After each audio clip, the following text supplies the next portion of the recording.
Dr. Raj Kelsey is a board-certified emergency room physician. He joins us now from Naperville, Illinois. Dr. Kelsey, thanks so much for coming on. We know this is a very busy time. Thank you, Natalie. Thanks for having me.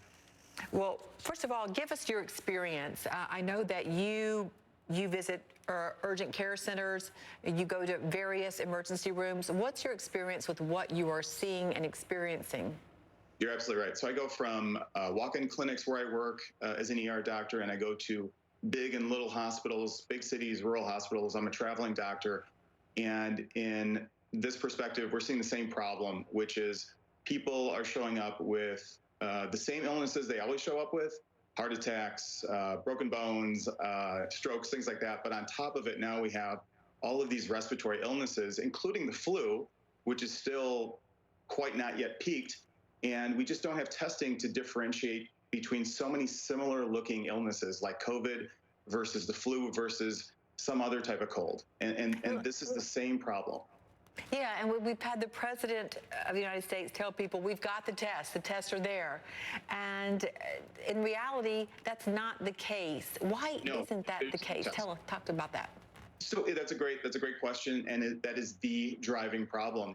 We, as institutions, all of the ones I work at, we are diligently looking for that test. We want that test. We care about our patients. We care about their concerns, and we love to test. We're doctors and nurses. That's what we do. And once you get the test, we know how to treat you. And without the test, without that definitive answer, I can't tell you if you have the flu, a cold, or if you have COVID. And then how do I quarantine you from somebody else? And then I have to jump into another room and take care of somebody who's having a heart attack.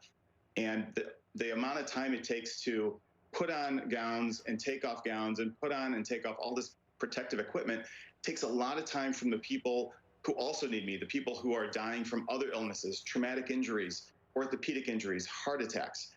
And this is a big problem at small and major institutions. Absolutely, and we talk about other countries that have gotten ahead of this. South Korea, yet this is the United States, and doctors on the front lines like you and your care workers don't know how to help patients. That seems impossible, and it's hard to comprehend and hard to understand. It's hard to believe. It's 2020.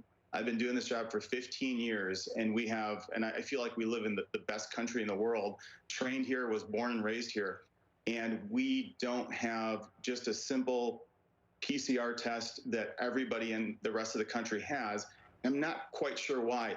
The immediate problems we have in every organization is that we are ready to receive the test, we're ready to pay for the test and administer the test.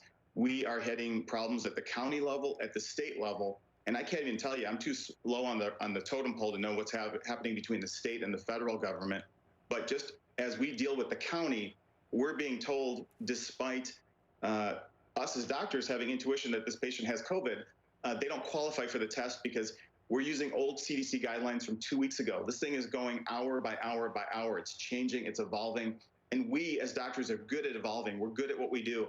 But the counties are still being relegated to use yesterday's or last week's CDC guidelines, which don't apply anymore. People are getting COVID regardless of where they've been.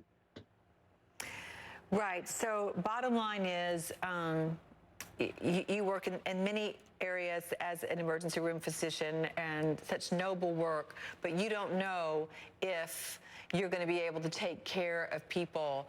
We keep hearing about capacity. The United States still doesn't quite understand who's got it and how many might have it at this time. You know, that's my biggest fear. As ER doctors, we have a consortium of other ER doctors. We communicate by text, by email. We educate each other on a daily basis, weekly basis, and we're hearing about Italy. We're hearing about just the devastation to their health system there. And I can't even tell you how quickly one ER, a robust, large hospital, such as one of the ones I work at, would so quickly be overwhelmed if 20 or 30 patients that were critically ill came through those front doors. It just shocks me that this is how quickly everything has accelerated, and we are talking about and reading about utilitarianism and the futility of treating the elderly in other countries to save the young who have the illness and that are critically ill, and that just shocks me. everyone is in a state of shock. But we appreciate your commitment and the work that you do. We wish you all the best. Dr. Raj Kelsey, thank you for giving us your time. Thanks, Natalie. Obviously, a very dedicated doctor there. We so appreciate his comments and what they are up against.